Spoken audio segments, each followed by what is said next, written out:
சுவாமியே சரணமையப்பா.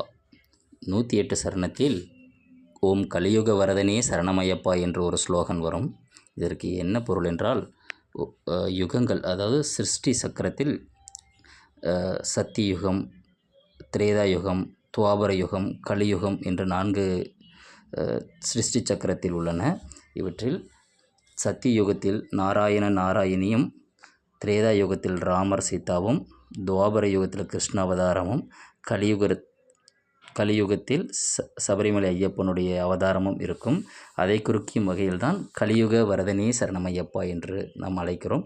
கலியுகத்தில் நமக்கு காட்சி தந்து, நமக்கு ஐயப்பனாக பிறந்து, நம்மளுடைய கஷ்டங்கள் கவலைகள் எல்லாம் போக்கி நமக்கு ஆனந்த நிலை தரக்கூடிய அந்த ஐயப்ப சுவாமி ஜோதி ஸ்வரூபமாக உள்ள ஸ்ரீ ஐயப்பனின் நினைவு கூறும் அந்த இதுக்கு தான் கலியுக வரதனே சரணமையப்பா என்று கூறுகிறோம்.